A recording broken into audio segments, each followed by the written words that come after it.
selamat malam Bapak, Ibu, serta saudara-saudara sekalian. Selamat berjumpa kembali di dalam GW Jawab pada malam ini. Jadi pada malam ini kita punya topik mengenai kontroversi penggunaan nama Allah. Jadi ini yang menjadi tema dari GW Jawab pada malam ini untuk memperluas wawasan. Jadi apa yang saya sampaikan di sini adalah sebuah ulasan yang sifatnya singkat, bukan suatu ulasan yang sifatnya komprehensif. Namun saya harap dengan ulasan singkat ini kita bisa punya posisi yang jelas, punya sikap yang jelas di dalam menggunakan nama Allah.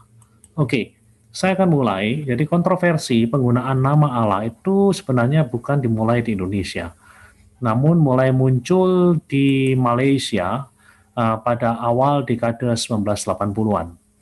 Jadi orang-orang Muslim yang ada di sana pada awal dekade 80-an menolak jika penganut agama lain menggunakan nama Allah untuk menyebut Tuhan atau pribadi tertinggi yang menjadi pencipta dan penopang alam semesta. Menurut mereka, Allah adalah sebutan bagi Tuhan yang menjadi milik eksklusif umat Islam. Jadi selain umat Islam, umat-umat dari agama-agama yang lain tidak diperbolehkan untuk menggunakan nama Allah. Nah, pada tahun 1982, pemerintah federal dan beberapa pemerintah negara bagian di Malaysia melarang penggunaan sebutan Allah, baik secara lisan dan tertulis oleh orang-orang Kristen di Malaysia. Jadi orang-orang Kristen dilarang untuk menggunakan nama Allah, baik secara lisan maupun secara tertulis oleh pemerintah Malaysia. Lalu bagaimana sikap dari gereja di Malaysia? Pada tahun 1985 dan tahun 1989, pertemuan pemimpin-pemimpin gereja di Malaysia yang membahas dibuat untuk membahas persoalan-persoalan tersebut. Hasilnya, nama Allah tetap dipakai untuk Tuhan atau pribadi yang tertinggi yang menciptakan alam semesta beserta isinya dan sekaligus jadi penopang dari alam semesta. Alasan dari para pemimpin-pemimpin gereja pada waktu itu adalah sebutan Allah bukan nama diri Tuhan. Bukan nama diri Tuhan yang menjadi milik eksklusif dari orang-orang Muslim. Bagi mereka, Allah adalah sebutan untuk pribadi yang maha tinggi. Nah, itu yang kita lihat di Malaysia pada dekade 1980-an. Jadi mula-mula muncul di sana. Dan uniknya, kalau di Indonesia, kontroversi penggunaan nama Allah bukan dipicu oleh orang-orang Muslim seperti yang terjadi di Malaysia. Di Indonesia, ironisnya, untuk kontroversi penggunaan nama Allah itu justru dipicu oleh orang-orang Kristen sendiri. Nah, secara umum, masyarakat Islam di Indonesia praktis tidak pernah mempersoalkan penggunaan nama Allah di kalangan orang-orang non-Muslim, khususnya orang-orang Kristen. Meski Allah berasal dari bahasa Arab, kita lihat kata itu sudah terserap masuk dalam bahasa Indonesia. Dan kalau kita perhatikan di dalam Kamus Besar Bahasa Indonesia, KBBI, versi online, kita bisa mendapatkan penjelasan. Penjelasannya seperti ini. Penjelasannya, Allah adalah nama Tuhan dalam bahasa Arab, pencipta alam semesta yang maha sempurna, Tuhan yang Maha Esa, yang disembah oleh orang beriman. Jadi orang-orang Indonesia secara umum tidak mempermasalahkan apakah orang Kristen itu boleh menggunakan nama Allah atau tidak boleh menggunakan nama Allah. Mereka mengizinkan saja, tidak seperti orang-orang Muslim di Malaysia, karena kata Allah ini di dalam bahasa Indonesia sudah istilahnya menjadi bagian dari bahasa Indonesia itu sendiri, menjadi bagian dari kata-kata yang ada di dalam koleksi Kamus Besar Bahasa Indonesia dengan definisi seperti ini. Nah, tapi sekali lagi, di Indonesia pemicunya bukan umat Muslim, pemicunya justru di kalangan orang-orang Kristen yang mempermasalahkan kenapa kita harus menggunakan nama Allah. Ada banyak alasan yang mereka ungkapkan. Salah satu yang cukup banyak mereka gunakan adalah Allah itu adalah nama dari moon god istilahnya, atau dewa bulan yang disembah oleh orang-orang Arab di sana pada masa yang lalu. Ya, walaupun pendapat ini bisa dengan mudah dimentakan, Namun demikian, masih ada orang-orang Kristen yang mempercayai bahwa kita tidak boleh menggunakan nama Allah. Sebabnya ada beberapa kelompok yang menyebut dirinya pemuja Yahweh yang kemudian tidak mau menggunakan Alkitab yang tertulis ada nama Allah di dalamnya. Jadi mereka mulai mengganti Alkitab yang ada. Mula-mula mereka hanya sekedar mengganti Alkitab terjemahan yang dibuat oleh LAI, sama persis, hanya tiap kali nama Allah muncul di sana diganti. Jadi itu dimulai dengan seorang yang namanya Suradi pada tahun 2000-an. Dia menerbitkan Alkitab persis sama dengan LAI, namun kemudian dirubah. Setiap kali nama Allah muncul, nama Allah dirubah. Ditiadakan penggunaan nama Allah itu. Dan sebagai gantinya mereka juga mendorong penggunaan nama YHWH atau penggunaan nama Yahweh. Nah, sampai hari ini paling tidak ada 3 Alkitab versi mereka yang diterjemahkan. Jadi pertama kali dibuat oleh Pak Suradi, kemudian beberapa tahun kemudian ada muncul lagi satu versi, dan kemudian ada muncul lagi satu versi yang lain yang mencoret semua nama Allah yang ada di dalam Alkitab mereka. Nah, lalu mungkin pertanyaan penting yang harus kita jawab pada hari ini adalah, haruskah kita mempersoalkan penggunaan nama Allah untuk menyebut Tuhan kita? Haruskah kita mempersoalkan penggunaan nama Allah untuk menyebut Tuhan kita? Jawaban saya seharusnya tidak, itu loh. Jadi kita tidak usah mempersoalkan penggunaan nama Allah untuk menyebut Tuhan kita. Dengan kata lain, bagi saya it's okay untuk menggunakan Allah di dalam praktek ibadah-ibadah kita, baik ibadah yang sifatnya korporat maupun ibadah yang sifatnya individual. Baik itu yang tercatat di dalam Alkitab kita, ya pokoknya it's okay lah untuk menggunakan nama Allah, itu bagi saya. Dan ada beberapa argumen yang ingin saya ajukan pada malam ini terkait dengan posisi saya.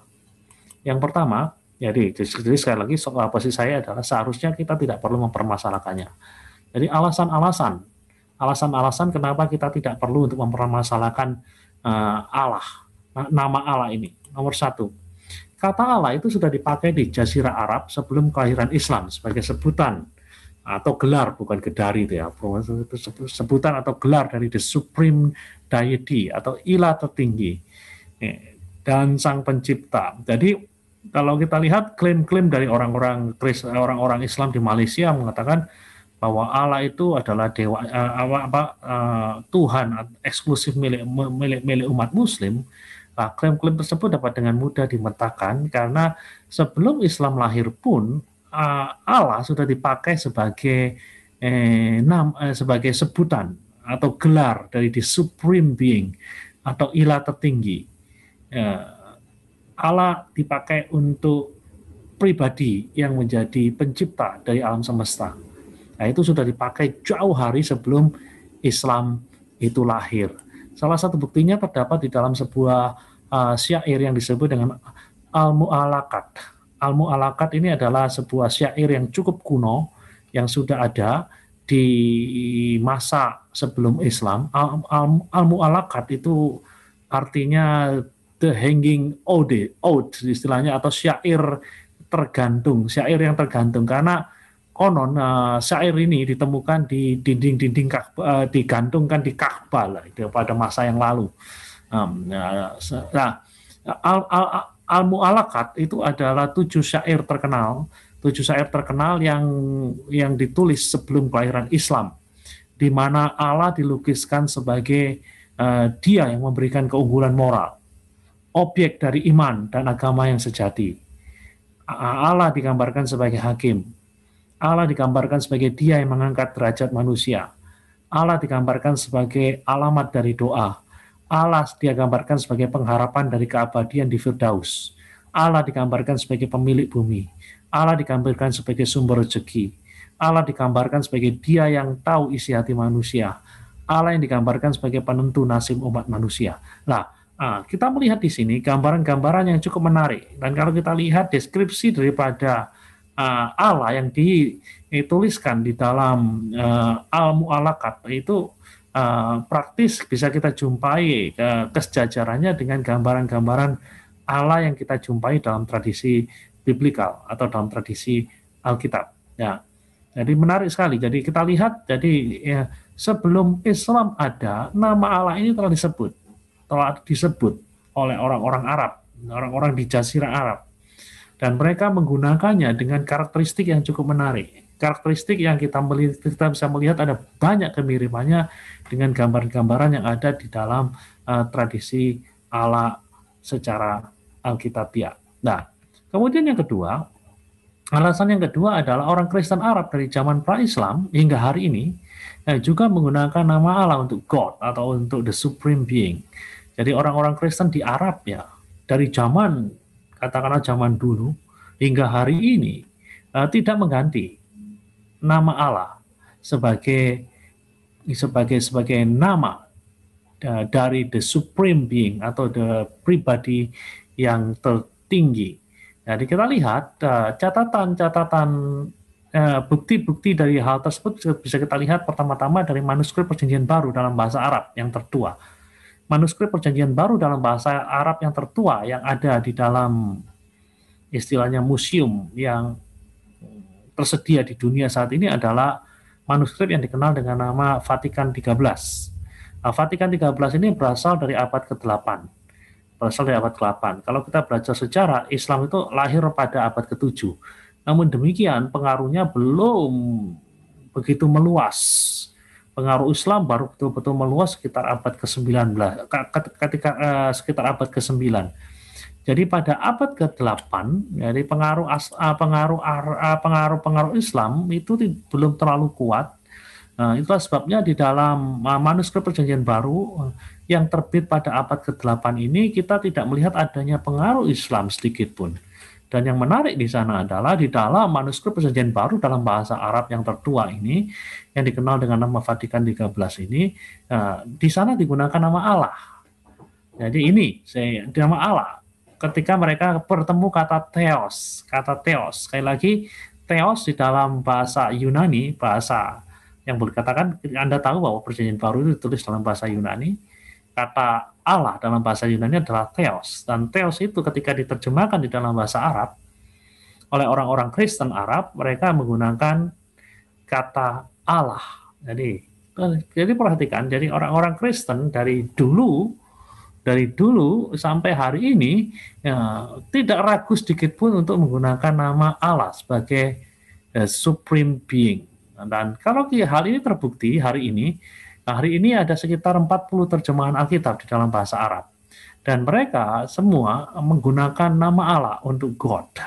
Dari 40 terjemahan Alkitab yang tersedia hari ini dalam bahasa Arab, Allah digunakan sebagai kata untuk God atau the Supreme Being atau pribadi tertinggi yang menjadi sesembahan dari seluruh umat manusia yang ada di muka bumi ini.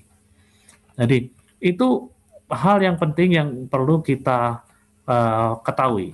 Kemudian yang ketiga, alasan yang ketiga, kenapa kita tidak perlu menolak penggunaan nama Allah di dalam kehidupan ibadah kita adalah kita belajar dari Perjanjian Lama.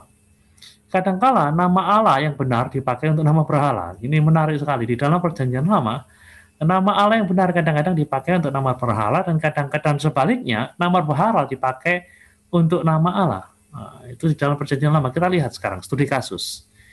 Studi kasus Keluaran 32 ayat 4. Diterimanya itu dari tangan mereka, dibentuknya dengan pahat, dan dibuatnya lah daripadanya anak lembu tuangan. Kemudian berkatalah, hai Israel, inilah Elohim yang telah menuntun engkau keluar dari tanah Mesir. Menarik sekali di sini. Jadi lembu emas itu disebut sebagai Elohim.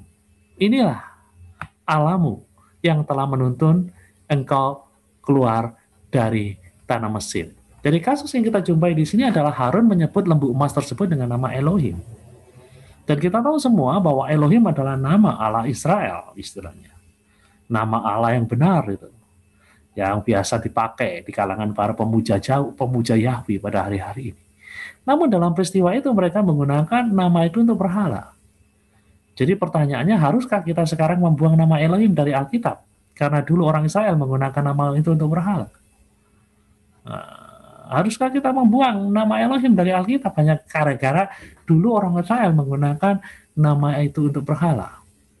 Nah, logika yang sama. Katakanlah Allah itu benerlah, katakanlah disebut sebagai bagian dari berhala-berhala di masa yang lalu. Ada yang mengatakan moon god dan sebagainya.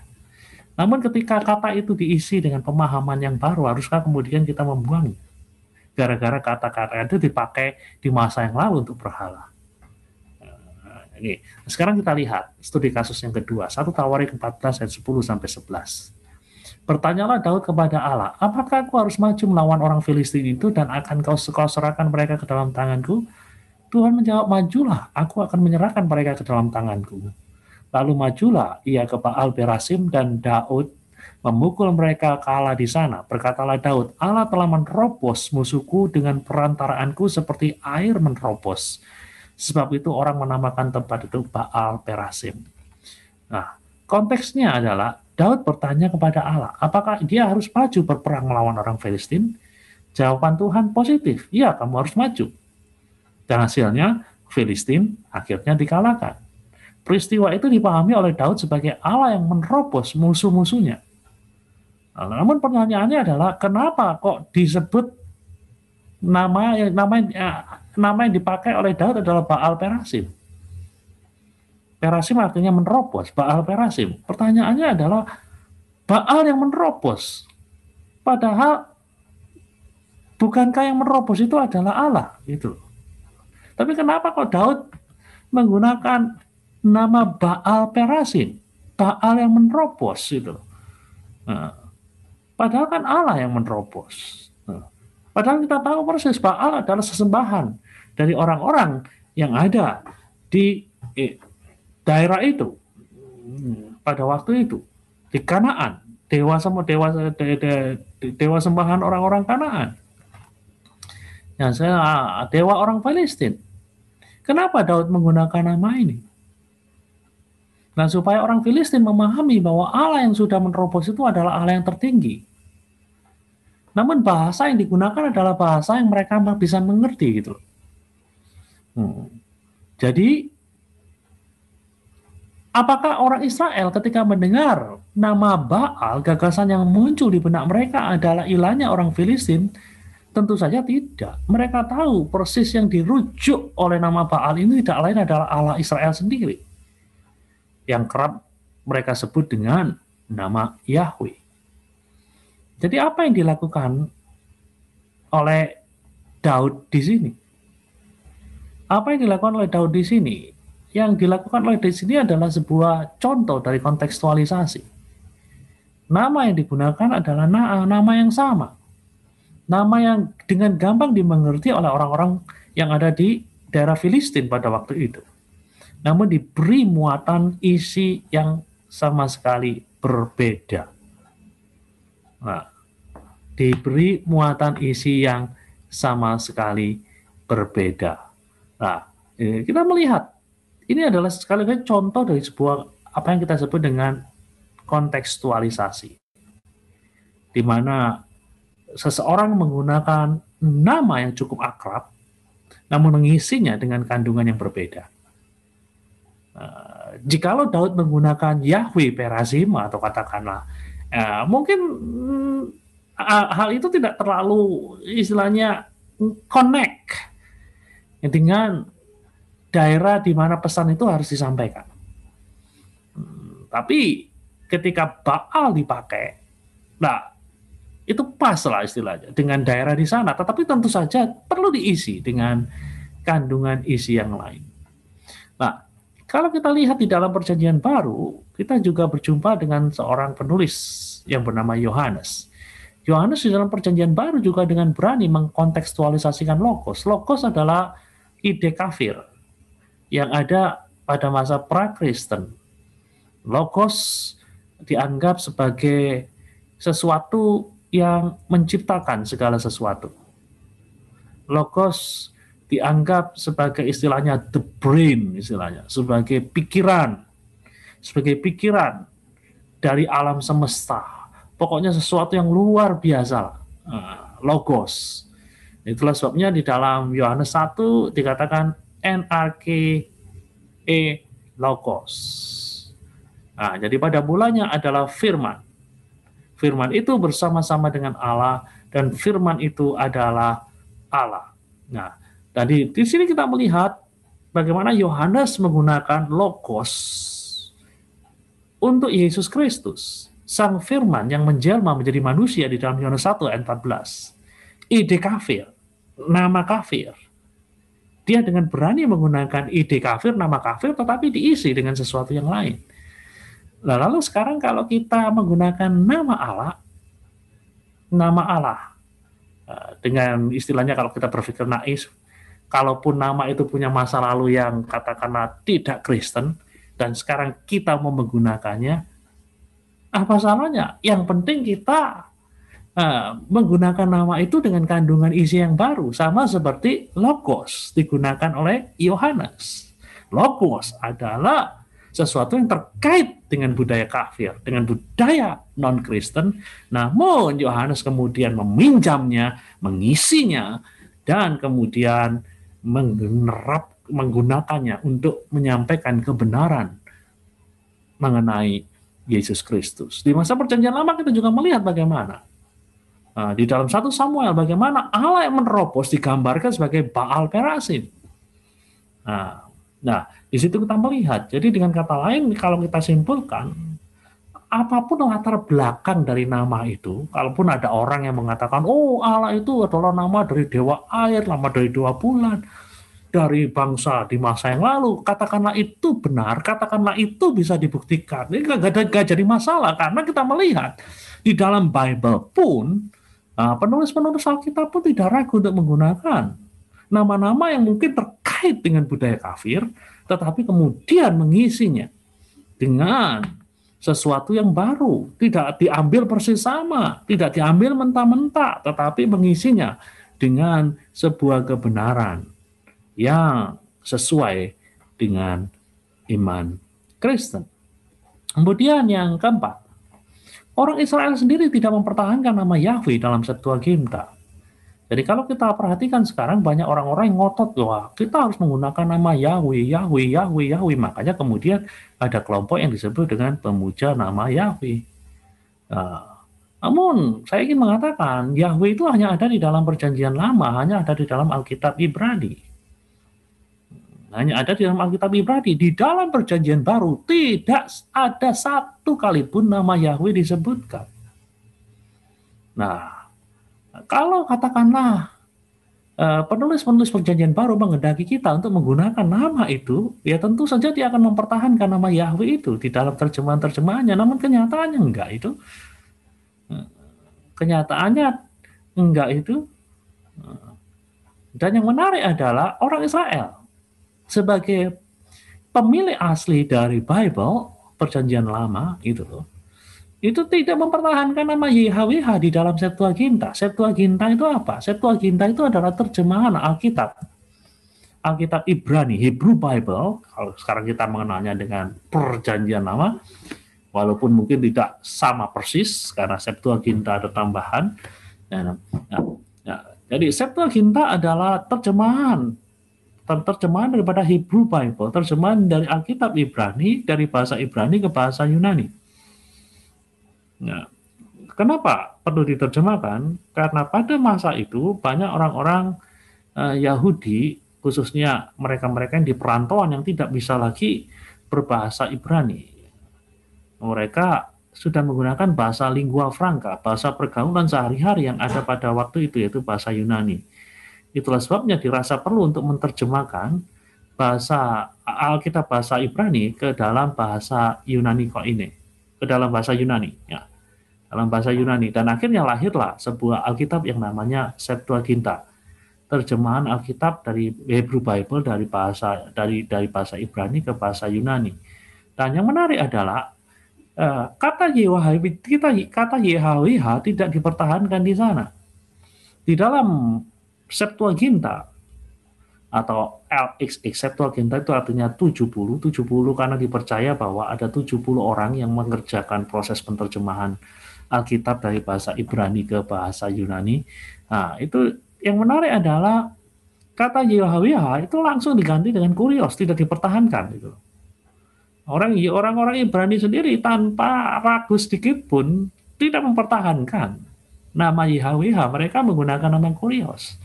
Nah, kenapa sekarang orang-orang Kristen di Indonesia pemujanya nama Yahweh kok ngotot-ngotot lah, wong orang Yahudinya sendiri, orang Ibraninya sendiri yang punya kata itu sendiri dengan berani mengganti dengan kurios gitu. Jika orang Israel sendiri dengan berani menggantikan nama Yahweh dengan kata yang sesuai dengan konteks di mana mereka hidup. Kenapa kita orang-orang Indonesia kok melakukan hal yang sebaliknya? Kok melakukan yang sebalik, kok harus mempertahankan Yahweh lagi gitu. Nah.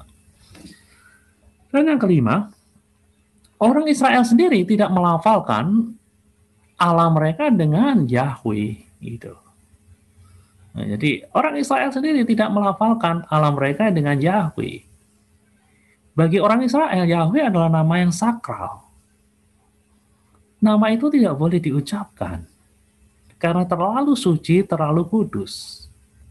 Dalam Mishnah disebutkan sekelompok orang berdosa yang kehilangan hak sebagai ahli waris zaman yang akan datang. Dan di antara orang-orang yang kehilangan hak tersebut disebutkan ada orang yang menyangkal kebangkitan orang mati. Orang yang menyatakan bahwa Taurat itu tidak datang dari surga. Orang itu tidak akan mendapat bagian dalam zaman yang akan datang. Dan yang menarik adalah, termasuk dalam kelompok ini, orang yang tidak menerima bagian dari zaman yang akan datang adalah orang yang mengucapkan nama itu. Dalam bahasa Ibrani ada istilah Hashem, nama itu. Jadi, nama itu Hashem. Jadi kalau berani ngomong YHWH, jadi kalau Anda nekat ngomong YHWH, Anda tidak mendapat bagian dari zaman yang akan datang menurut Mishnah. Mishnah itu berisi kumpulan-kumpulan dokumen-dokumen penting yang berisi aturan-aturan keagamaan dari orang-orang Yahudi kuno. Nah karena pelafalan, pengucapan YHWH itu terlarang, padahal YHWH itu ada di dalam kitab suci orang Yahudi. Orang-orang Yahudi kalau membaca kitab suci mereka di sinagog, tiap kali mereka ketemu kata YHWH, mereka tidak mengucapkan kata YHWH. Mereka menggantinya dengan kata Adonai. Kata Adonai itu sendiri merupakan gabungan dari dua unsur. Kata Adon yang berarti Tuhan dan sufiks atau akhiran AI. AI ditambahkan pada Adon, sehingga kata Adonai itu artinya adalah Tuhan dari segalanya. Tuhan dari segalanya. AI itu ditambahkan untuk menguatkan gagasan Adon, yang artinya Tuhan dari segalanya, Lord of all. Jadi orang Yahudi tidak mengucapkan kata YHWH, karena kata itu dianggap terlalu sakral. Jadi sebagai gantinya mereka menggunakan kata Adonai. Tiap kali mereka membaca kitab suci, ketemu kata YHWH, mereka menggunakan kata Adonai. Nah, kata Yahweh itu sebenarnya dari mana sih ya? Karena sebenarnya kalau kita membaca di dalam Alkitab bahasa Ibrani, yang kita ketemukan YHWH. YHWH. Karena sudah tahu bahwa bahasa Ibrani itu bentuk aslinya kan tidak punya vokal, hanya konsonan saja, YHWH. Nah, asalnya kira-kira di mana ya? Nah, bahkan kata Yehova Rafa, Yehova Nisi, Yehova dan sebagainya. Nah, kata-kata itu ya memang terkait dengan YHWH. Namun pertanyaannya kata itu dari mana? Nah, saudara-saudara sekalian, di sini saya ingin memberitahu Anda bahwa pada abad pertengahan muncul lafal Yehova untuk YHWH. sebuah nama buatan yang sangat populer sekali pada akhir abad ke-19. Dan kata Yehowa, ini Yehowa, ya, yang sekarang dipakai oleh saksi-saksi Yehova, itu ya sering dianggap berasal dari seorang yang namanya Petrus Galatinus. Jadi kata itu pertama kali muncul sekitar abad ke-16, tahun 1520. Nah, kalau kita perhatikan, kata ini sekarang banyak dipakai oleh penganut saksi Yehova. Nah, tetapi yang menarik adalah orang-orang Israel kuno itu tidak pernah memakai lafal Yehova, tidak pernah. Mereka hanya tahu YHWH yang dilafalkan Adonai. Kata yang lebih populer adalah Yahweh. Nah, kata Yahweh memang ada dukungan historis untuk penggunaan kata Yahweh untuk YHWH itu. Nah, Theodorat dari Sirus pada abad keempat Masehi menunjukkan bahwa orang-orang Samaria ini punya kitab suci yang sama persis dengan orang-orang Yahudi yang disebut dengan Pentateuch. Hanya mereka tidak mengakui bagian dari kitab yang lain. Orang Yahudi masih mengakui ada bagian dari Alkitab yang lain, yakni yang disebut dengan kitab para nabi dan tulisan-tulisan. Namun orang Samaria hanya mengakui Pentateuch atau Taurat. Nah, Taurat di dalam Tauratnya orang-orang Samaria itu pelafalan YHWH adalah Yahweh. Tampaknya model seperti inilah yang kemudian diteruskan di dalam tradisi-tradisi yang muncul kemudian. Hal ini bisa kita lihat dari Clement dari Alexandria ketika dia melakukan alih aksara untuk tetragrammaton. Itu tetragrammaton itu YHWH, tetra artinya 4, grammaton artinya huruf. Jadi 4 huruf itu YHWH itu ketika kemudian mau diucapkan, mereka mengucapkannya dengan kata Yahweh. Dan kalau kita lihat lagi dalam dokumen-dokumen seperti Magic Papyri yang muncul pada akhirnya mendukung pelafalan itu. Kendati demikian, sampai hari ini masih banyak yang tetap untuk menulis YHWH tanpa vokalisasi. Nah, jadi vokal apa sih yang jelas? Intinya adalah vokal apa sih yang jelas yang mau dimasukkan dalam YHWH. Sampai hari ini pun orang masih belum betul-betul yakin pasti apakah YHWH itu harus dilafalkan dengan kata Yahweh gitu. Jadi pelafalan Yahweh itu sendiri juga bermasalah sebenarnya. Bermasalah dalam pengertiannya dalam dunia akademis pun pemasukan vokal A dan W dan E itu sendiri masih cukup problematik. Jadi sekali lagi ini merupakan sebuah istilahnya masalah yang harus dijawab oleh para penganut Yahweh itu loh. Nah, dan kita lihat ya sekali lagi kalau kita perhatikan orang-orang Yahudi praktis tidak pernah untuk melafalkan Yahweh. Bahkan YHWH pun ketika mereka menghadapinya, mereka tidak menggunakan kata YHWH. Mereka menggunakan kata Adonai. Nah, ada kata Adonai atau seperti yang saya sebutkan tadi, selain Adonai, kata yang dipakai adalah Hashem. Nama itu. Nah, jadi kalau orang Yahudi sendiri nggak mau ngomong Yahweh lah, sekarang kok orang Indonesia kok aneh, kok ngomong Yahweh gitu. Kan sesuatu yang aneh. Kamu yang sebagai pemilik aslinya aja tidak pernah ngomong Yahweh gitu. Tidak pernah ngomong Yahweh, aku memuja engkau, Yahweh, aku memuliakan engkau.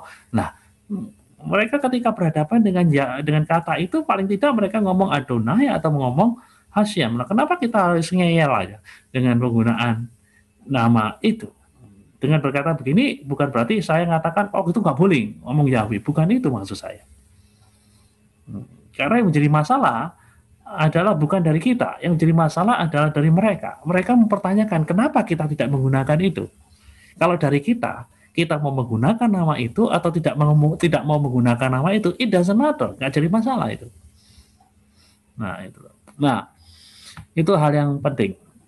Nah, jadi sekali lagi nama Tuhan yang kita sebut dengan YHWH, lafalannya itu harusnya apa? Tetap misteri. Lalu sekali lagi, apakah orang Kristen yang menerima kitab suci orang Yahudi secara tidak langsung, dalam hal ini saya menyebut adalah secara langsung adalah penganut Yahweh, merasa lebih Yahudi daripada orang Yahudi dalam hal pengucapan nama Tuhan. Gitu loh. Bahkan kalau kita perhatikan di dalam perjanjian baru, tak pernah sekalipun Yesus menyapa Bapa dengan nama diri.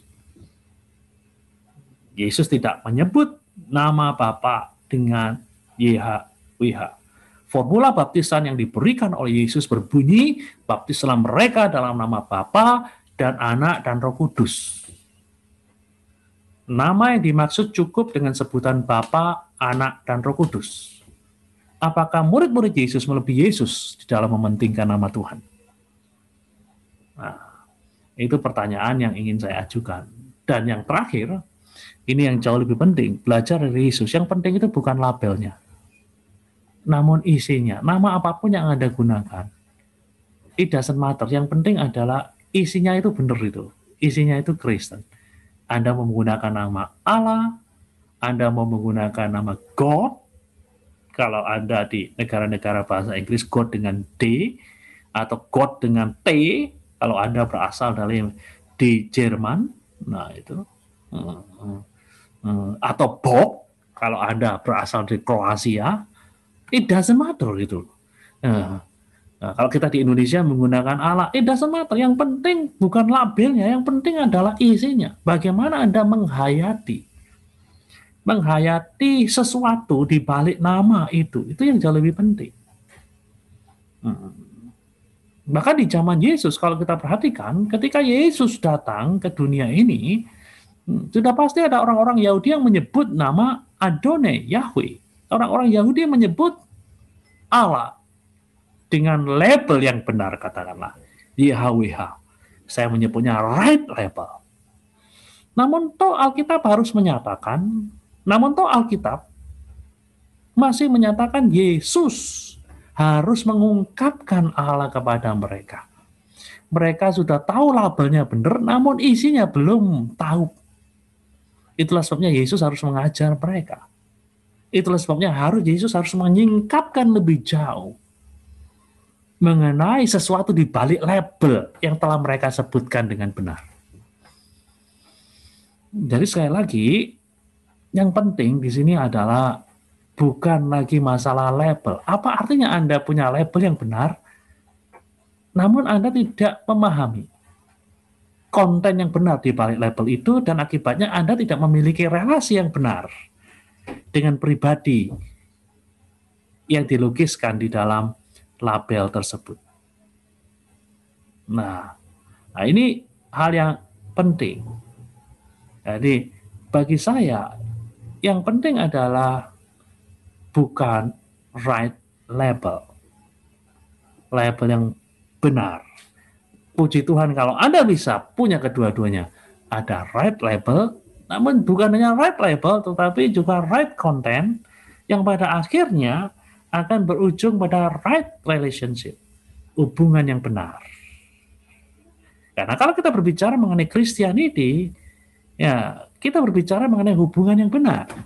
Hubungan yang benar dengan siapa? Hubungan yang benar dengan the supreme being. Hubungan yang benar dengan pribadi tertinggi yang menjadi pencipta kita, yang menjadi penyelamat kita. Itu relasi itu yang jauh lebih penting. Relasi yang benar. Apa artinya Anda punya lafal yang benar, tetapi Anda tidak punya relasi yang benar? Sia-sia. Inilah hal yang ingin saya sampaikan pada malam ini. Jadi kesimpulannya adalah, it's okay untuk menggunakan nama Allah. Lalu bagaimana dengan nama Yahweh? Ya kalau Anda mau menggunakan nama Yahweh, saya pun tidak keberatan, silakan. Tapi jangan sampai kemudian Anda yang menggunakan nama Yahweh kemudian menyesat-nyesatkan, memandang bahwa kita yang menggunakan nama Allah itu sesat. Kita yang menggunakan nama Allah sedang menyembah Allah yang keliru. Jangan begitu dong. Nah, ya. Jadi yang menjadi masalah besar di dalam kontroversi ini adalah bahwa isu ini cenderung memecah orang beriman. Ini yang seharusnya tidak boleh terjadi. Nah, dengan ini saya akhiri presentasi pada malam ini.